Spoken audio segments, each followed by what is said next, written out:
10 years ago, my life basically got flipped upside down because my family, especially my sister Claire, decided to kick me out of the house. And why? Because they thought I was some sort of traitor for figuring out how to pay for my college tuition without their help. I was 18, just about to start college, and suddenly I found myself with nowhere to go.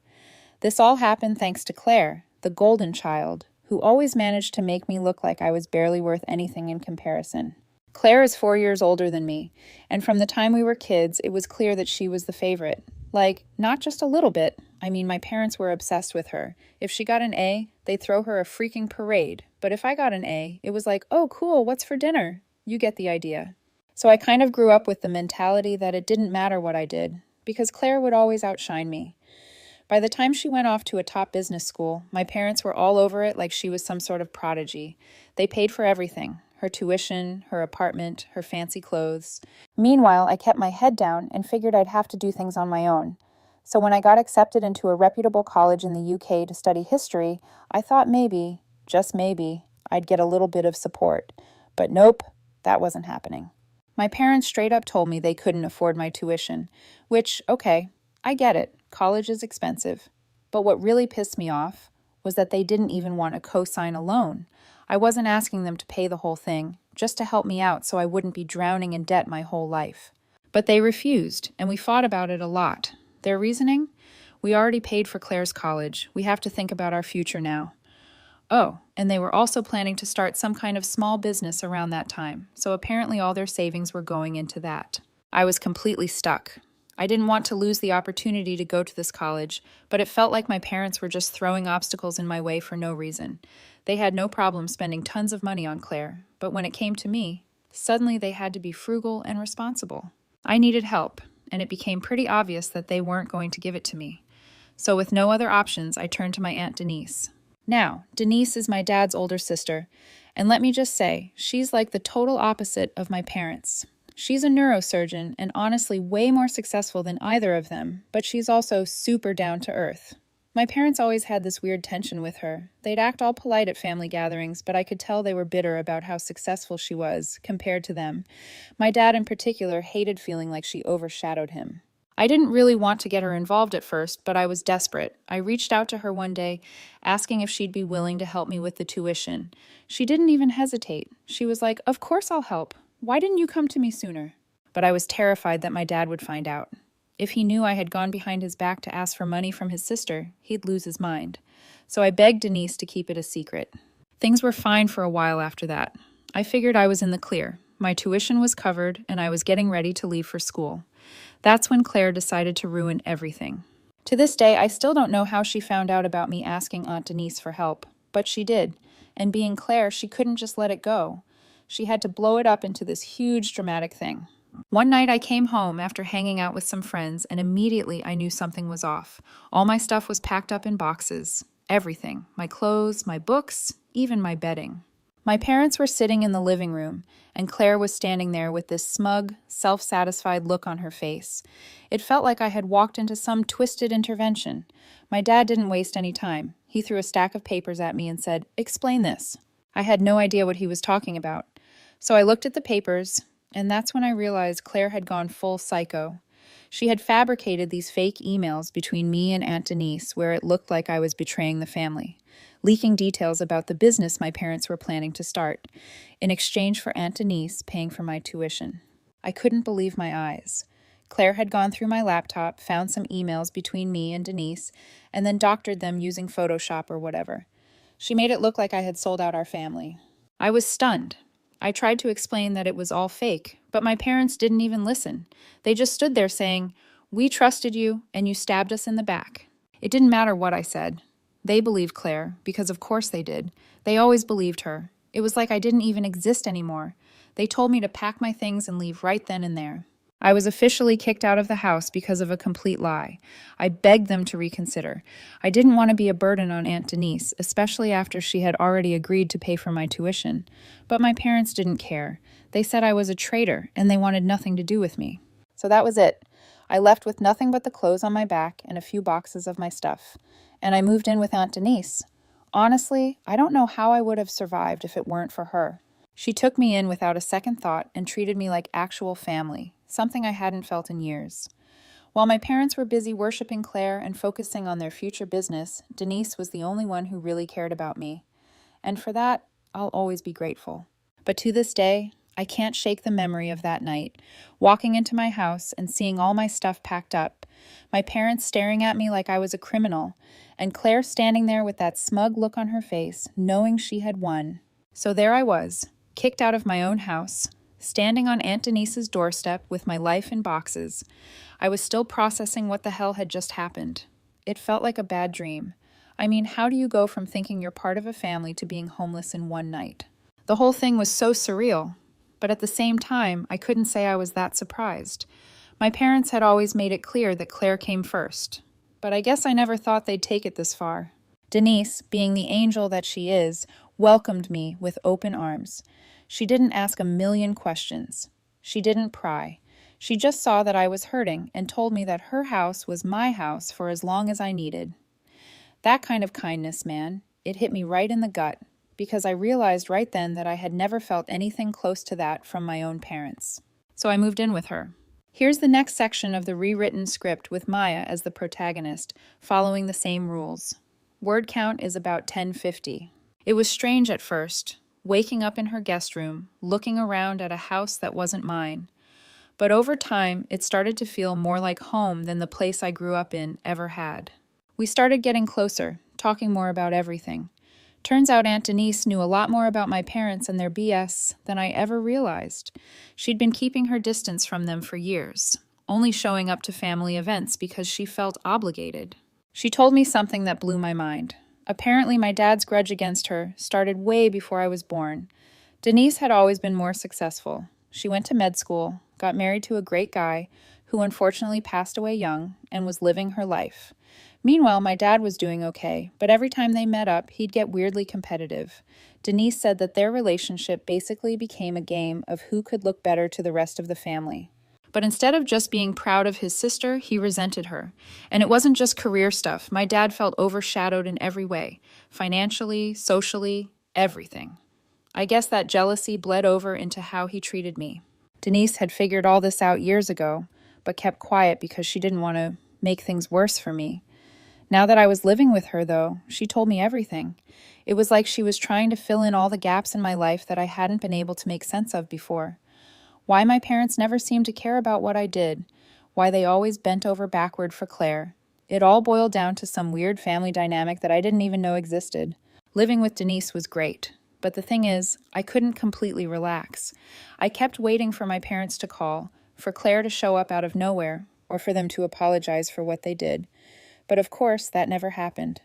Days turned into weeks, and nothing. Not a single text, not a single call. At first, I was angry, like really angry. How could they just toss me aside like I was nothing? Then the anger kind of faded, and I started to feel numb about the whole thing. It was like my brain was shutting off all my emotions just so I could function. Denise, though, she was amazing. She never pushed me to talk about what happened unless I wanted to. She let me take my time figuring things out. She even helped me get all my stuff sorted for school, making sure I had everything I needed before I left for the UK. I swear, if it weren't for her, I don't know how I would have gotten through that time. But even with her support, the silence from my parents was deafening. You'd think after kicking your kid out, you'd at least check up on them, right? But no, I guess I shouldn't have expected anything different, but I still did. One afternoon, about a month after the whole ordeal, I got a text from Claire. I remember it so clearly because it was just as obnoxious as she was. All it said was, "Hope you're doing okay. By the way, don't leave your laptop lying around." That was it. No apology, no acknowledgement of what she had done. Just a little smirk in text form reminding me that she was the one who got me thrown out. I stared at the screen, feeling my blood boil. She was taunting me, plain and simple. I didn't respond.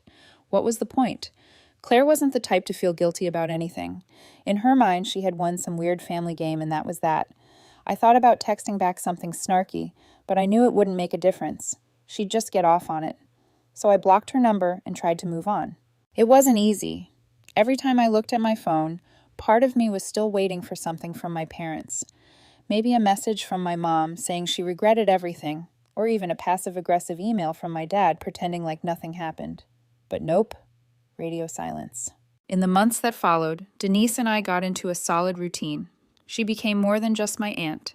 She became my confidant, my friend, and basically the only family I had left. I started to see how messed up my parents really were. They'd spent so long focusing on Claire, trying to mold her into some perfect daughter, that they completely missed out on everything else. And when Claire finally messed up, which she eventually would, it would be too late for them to fix it. Around the time I was getting ready to leave for school, I got another message, this time from my dad. It was short and direct. Good luck in the UK. That was it. No apology, no explanation, nothing.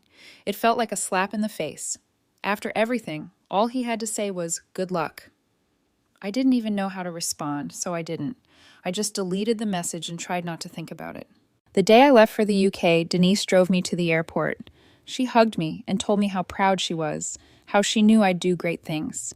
It was the first time in my life that someone in my family had said those words to me, and it hit me harder than I expected. I got on that plane feeling like I was leaving more than just my home behind.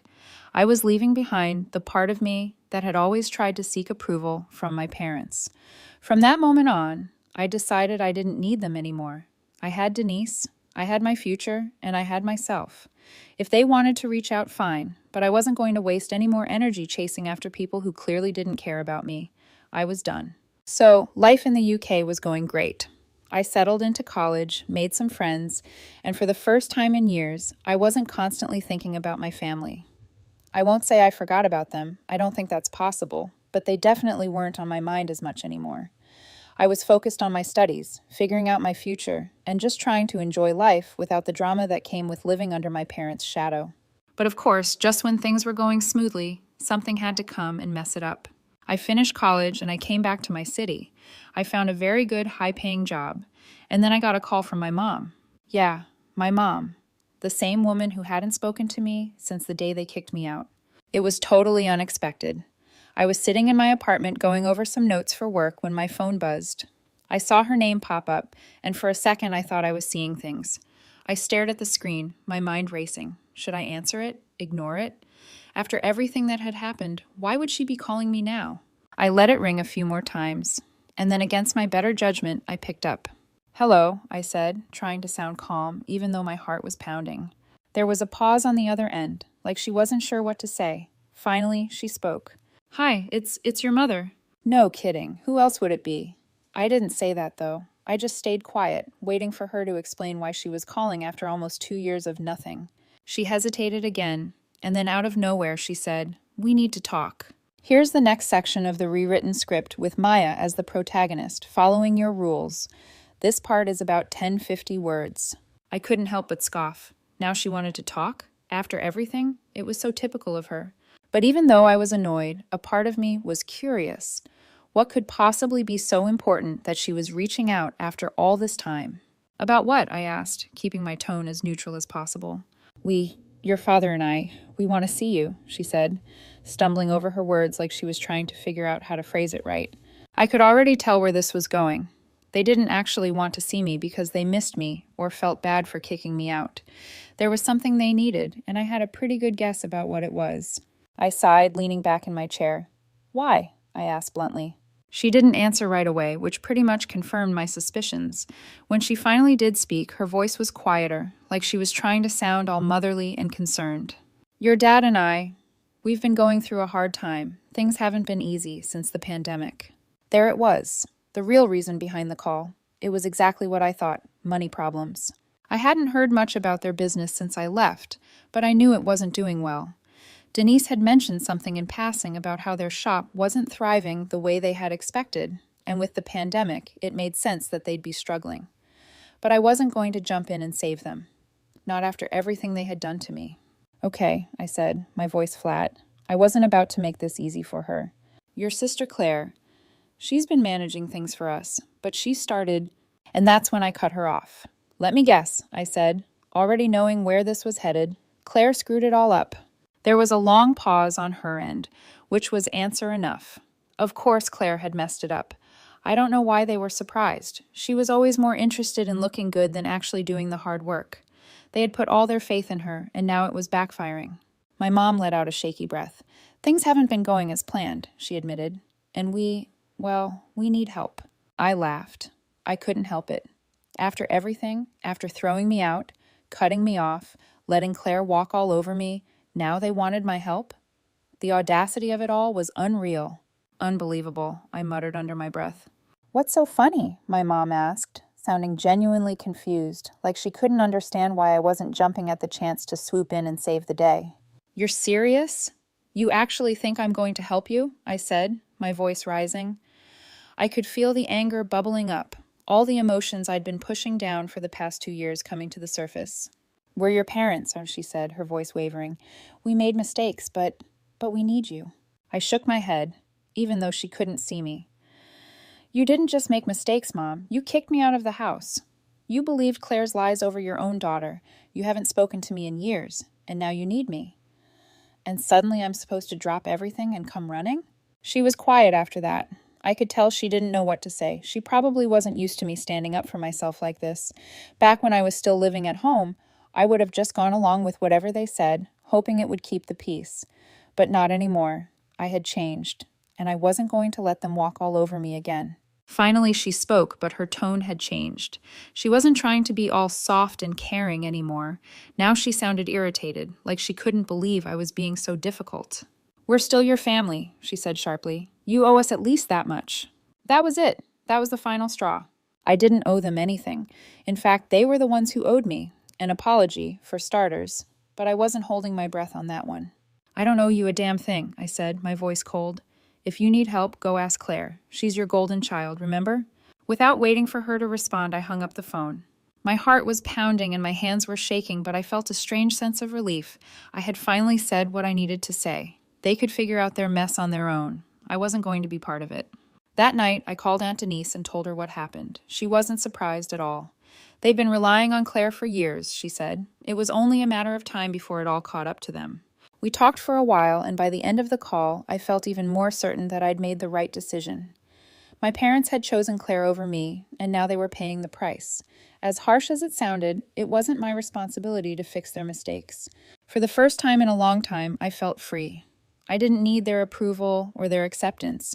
I had my own life now, and I wasn't about to let them drag me back into their toxic mess. I had done my part by surviving their betrayal. Now it was their turn to deal with the consequences. Update 1. I thought I was done with all the family drama after that phone call with my mom. Honestly, I felt pretty good about how things went. I had finally stood up for myself and made it clear that I wasn't going to be their safety net. I figured they'd just give up and go back to depending on Claire, but I underestimated my sister's ability to stir the pot. Because, of course, Claire wasn't going to let me get away that easily. It was about 2 weeks after the call with my mom when something weird happened. I was having a pretty normal Saturday afternoon, just cleaning up around my place, when I heard a knock on the door. Now, I don't really get visitors. I live alone, and most of my friends know to text before they come over. So I was a little confused. I peeked through the peephole, and guess who was standing outside? Yep, Claire. For a second, I thought maybe I was seeing things. Like, what was she doing here? She hadn't spoken to me in years, except for that one stupid text about my laptop. And now she was just showing up at my door like everything was fine? My gut reaction was to just ignore her, but I knew Claire well enough to know that she wouldn't leave until she got what she wanted. I opened the door, and before I could even say anything, she smiled like we were best friends or something. "Hey," she said, all bubbly and fake. "It's been a while." I just stared at her for a second, completely caught off guard. Yeah, it has. What are you doing here, Claire?" She looked at me with this overly sweet expression, like she thought she could charm her way into my good graces. "I wanted to talk," she said, tilting her head slightly. "Can I come in?" Here's the next section of the rewritten script with Maya as the protagonist. This part is about 1050 words. I crossed my arms, not moving from the doorway. "About what?" I asked, keeping my voice as neutral as possible. Her smile faltered for a second, but she recovered quickly. "Come on, can we just talk inside? It's important." I should have said no. I should have just told her to leave right then and there. But my curiosity got the better of me. I stepped aside and let her in, though I didn't bother making her feel welcome. I didn't offer her a seat, and I didn't ask if she wanted anything to drink. She was lucky I was even letting her into my space after everything she'd done. She walked in and looked around like she was taking in the place. "Nice apartment," she said, like she was trying to make small talk. I didn't respond. I wasn't here for pleasantries. Okay, Claire, I said, getting straight to the point. What do you want? She sighed dramatically, like she was already exhausted from whatever game she was playing. Mom told me about your conversation, she said, folding her arms. She's pretty upset, you know. I raised an eyebrow. Upset? She kicked me out of the house, Claire. What exactly does she have to be upset about? Claire rolled her eyes like I was the one being unreasonable. Look, I'm not here to rehash all that. We both know you've always been difficult. I almost laughed at how casually she said that. Difficult, I repeated. Are you serious right now? You fabricated emails to get me kicked out of the house. That's difficult? She waved her hand dismissively. That's ancient history. I came here because I want to make things right. I blinked, unsure if I'd heard her correctly. You want to make things right? I asked, skepticism dripping from every word. Yeah, she said, nodding, like this was the most reasonable thing in the world. I know things got complicated with the family, and maybe I overreacted back then, but I think it's time to put all that behind us. I couldn't believe what I was hearing. You think you overreacted? I said, struggling to keep my voice even. Claire, you destroyed my relationship with our parents. You lied about me, manipulated them, and now you're standing here like none of that matters anymore? Her smile faded a little, and I could see that she was getting frustrated. I didn't come here to argue, okay? I came because I need your help. Ah, there it was. The real reason she was standing in my apartment. Of course, Claire wasn't here to apologize or to make amends. She needed something from me. I felt my jaw clench as I stared at her, waiting for her to continue. I've been trying to keep the business going, she said, finally dropping the fake sweetness. But it's been really hard. The pandemic hit us pretty badly, and I'm doing everything I can, but it's not enough. Mom and Dad don't want to admit it, but we're on the verge of losing everything. I crossed my arms, not feeling an ounce of sympathy. So let me guess. You want me to help bail you out? Claire shifted uncomfortably. I'm not asking for a handout, she said defensively. I just thought we could, I don't know, figure something out together. You're doing well for yourself, right? I figured you'd want to help the family. I couldn't believe her. She was trying to guilt-trip me into saving the family business that she had driven into the ground. You figured wrong, I said flatly. Claire blinked, clearly not expecting that response. Wait, what do you mean? I mean, I'm not helping you, I said, my voice firm. Not after everything you did. You ruined my life, Claire. You turned my own parents against me. And now that you're in trouble, you think I'm just going to forget all of that and swoop in to save you? No. She stared at me, dumbfounded. For the first time in her life, Claire didn't seem to know what to say.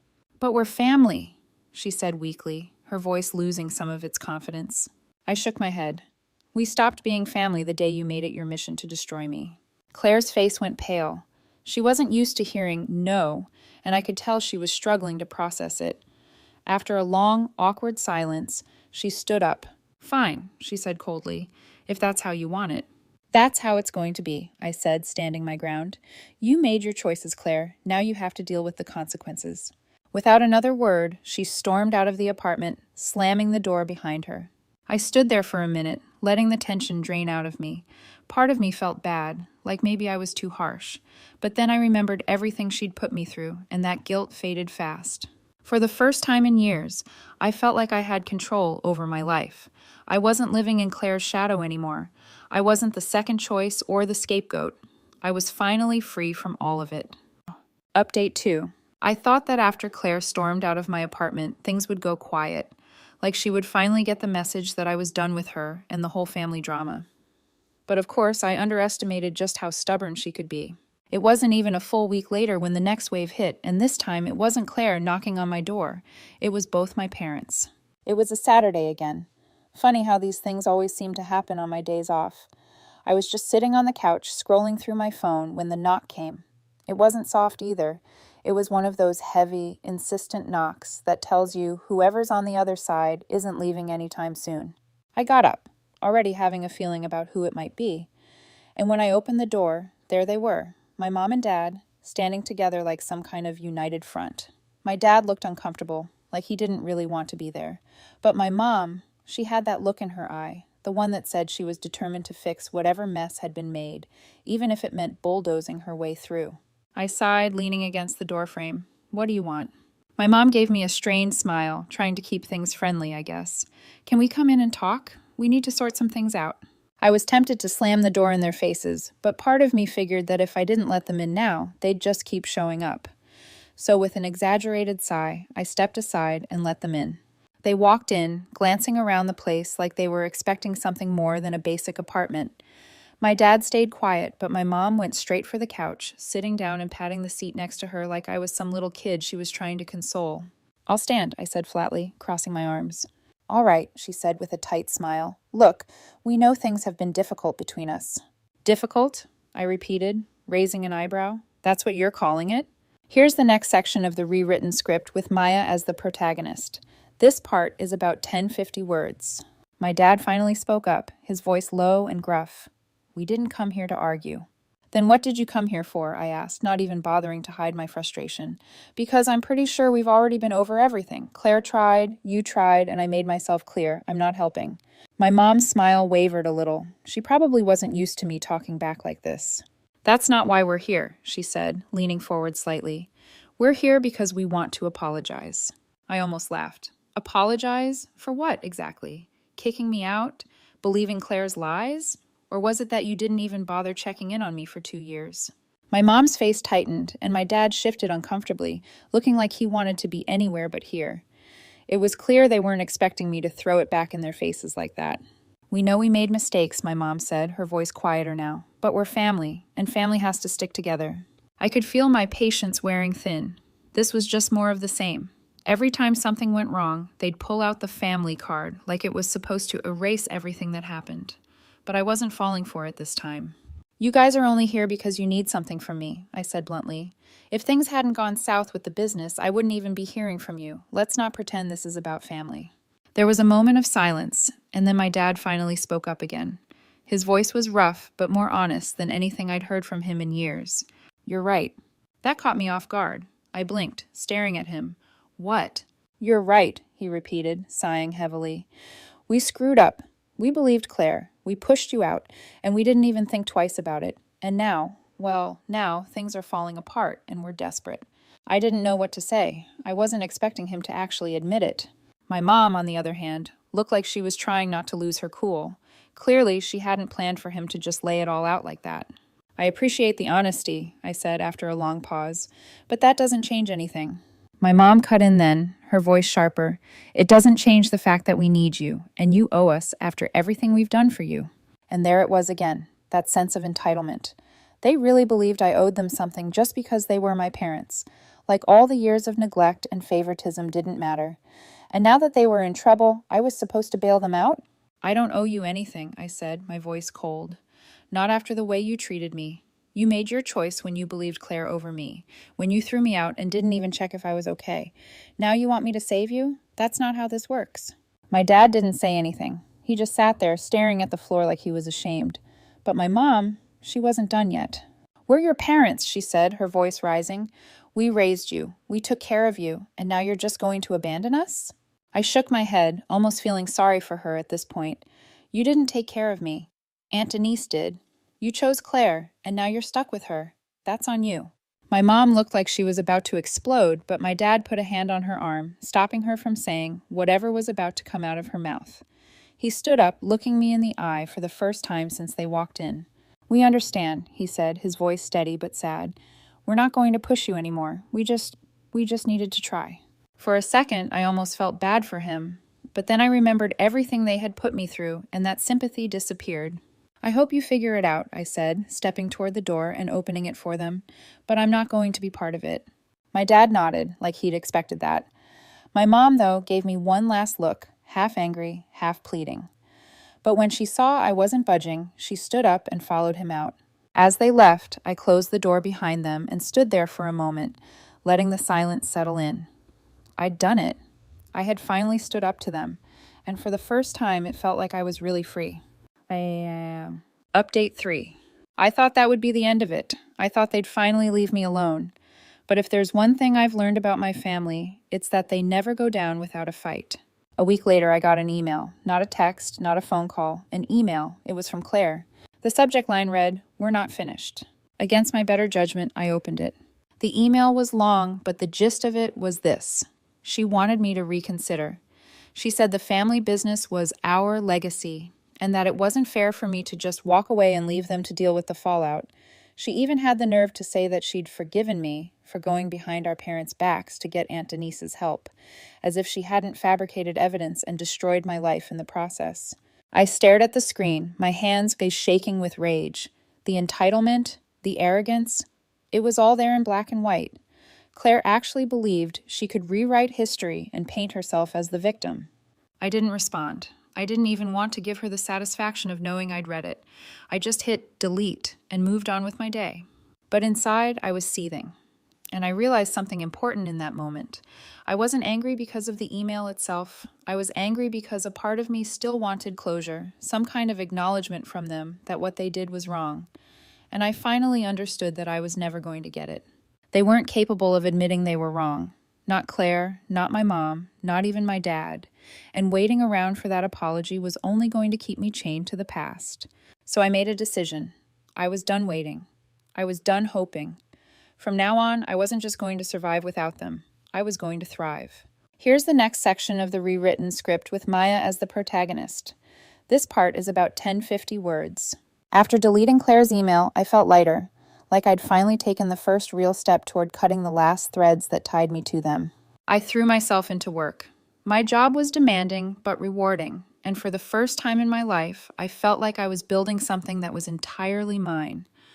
I wasn't the other daughter, the problem child, or the disappointment. I was just Maya, capable and independent. But of course, my family wasn't done.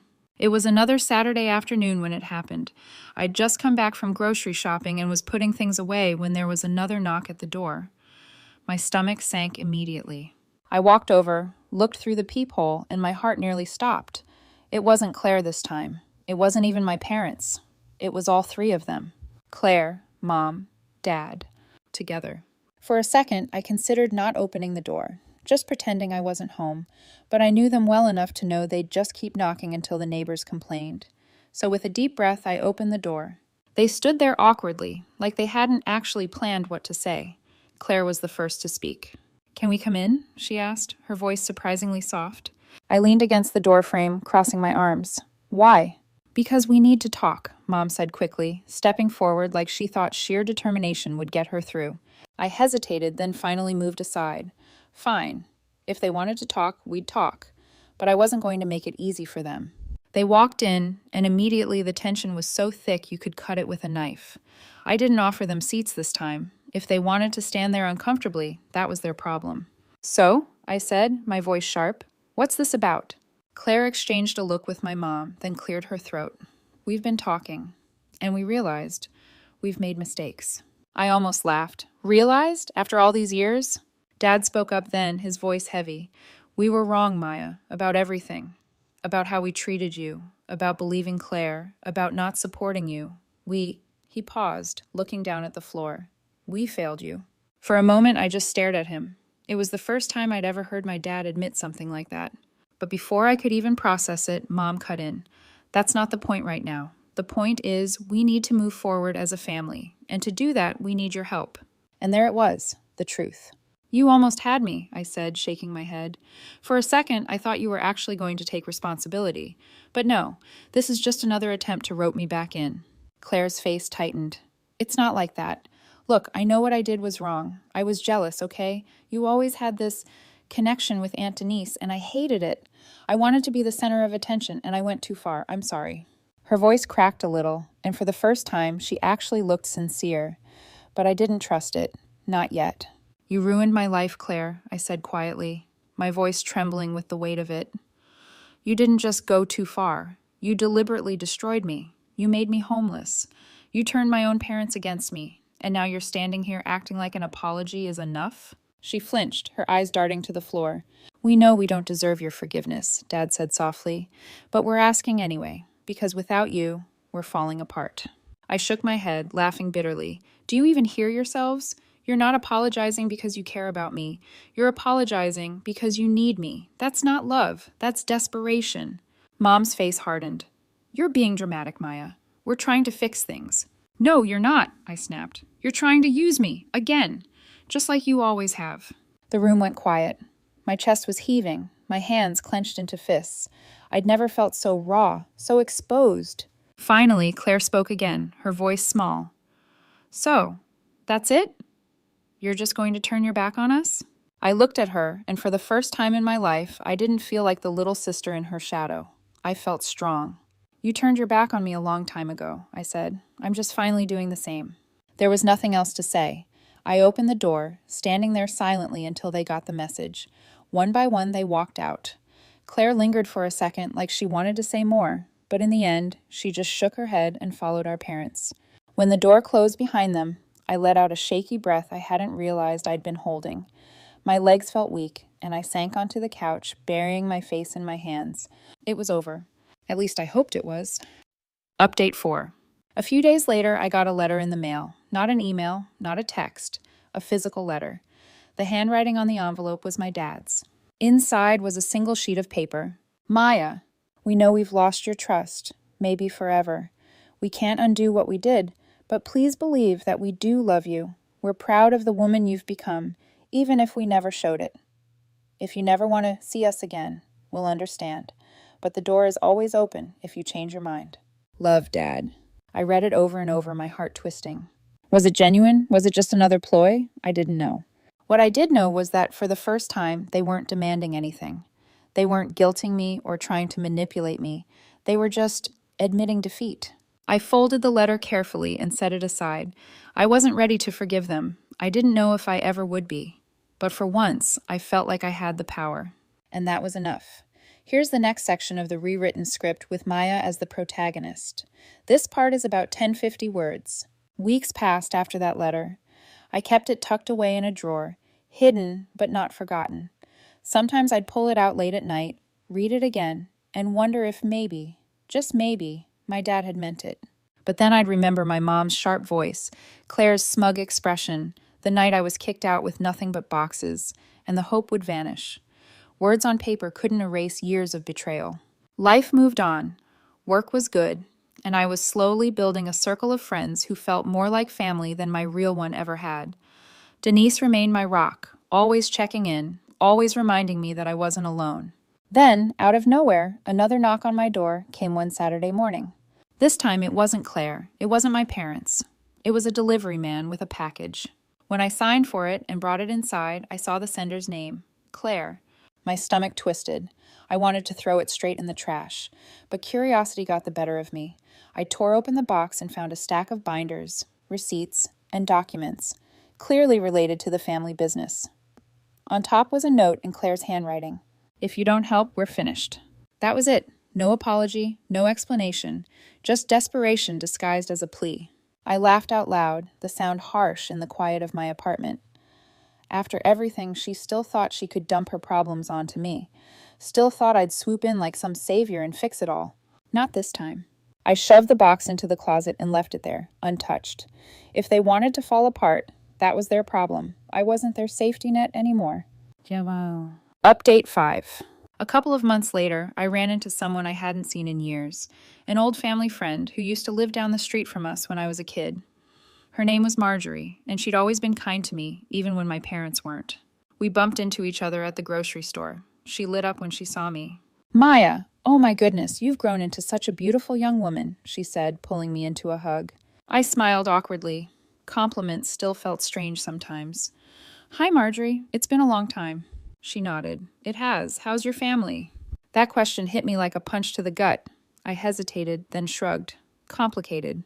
She gave me a knowing look. I figured as much. I've heard things. What kind of things? I asked cautiously. That the business is failing. That Claire's been struggling. That your parents have been, well, not themselves lately. I bit back a bitter laugh. That's putting it mildly. She studied me for a moment. I always knew you'd be the strong one. They never gave you the credit you deserved, but I saw it. You've got Denise's fire in you. Hearing that nearly made me cry, right there in the middle of the grocery store. I managed to smile and thanked her before quickly saying goodbye. Walking home, her words echoed in my head. You've got Denise's fire in you. Maybe that was true. Maybe surviving everything they'd done to me had made me stronger than I'd ever realized. Update 6.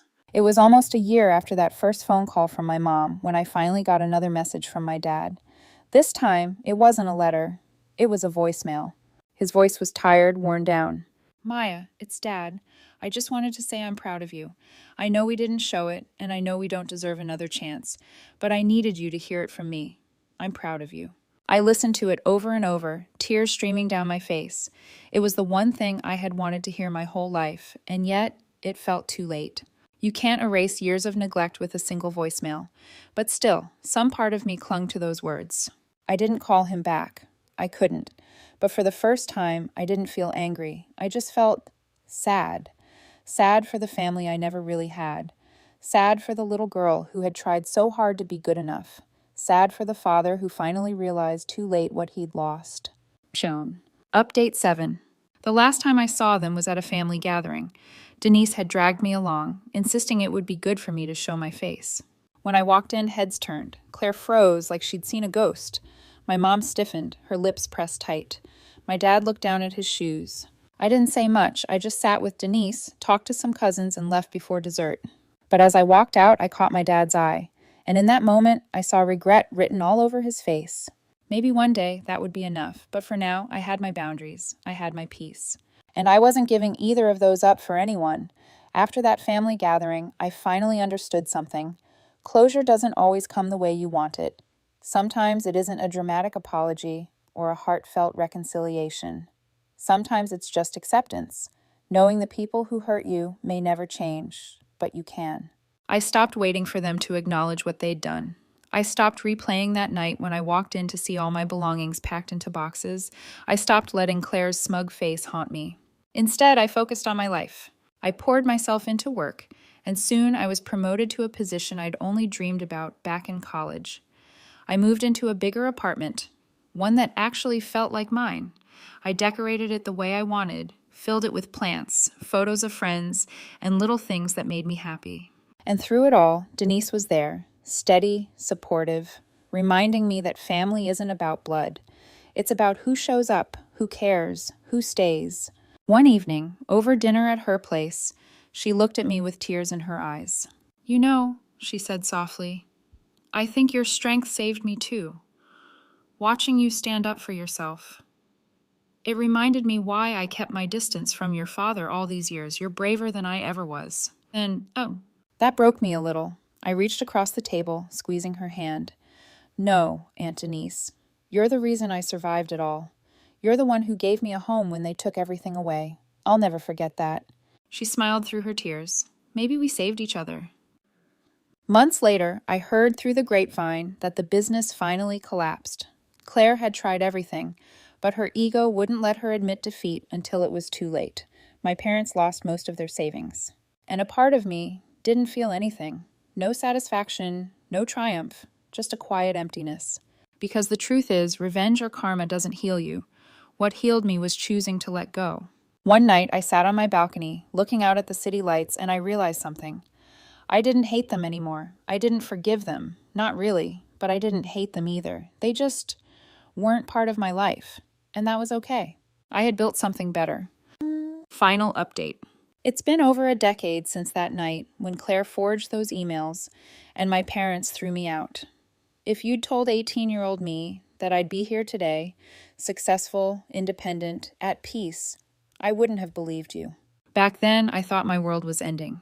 I thought losing my family meant losing everything. But it didn't. It was just the beginning. Do I still wish things had been different? Of course. I wish my parents had loved me the way they loved Claire. I wish Claire hadn't seen me as competition. I wish they'd been proud of me without conditions. But wishing doesn't change the past. What I can do is choose my future. And my future is mine now. Mine to protect, mine to build, mine to live fully without the weight of their betrayal dragging me down. Sometimes I still hear my dad's voicemail in my head. "I'm proud of you." And maybe one day I'll believe it. But until then, I'll keep moving forward. Because at the end of the day, I don't need their approval. I have something better. I have myself.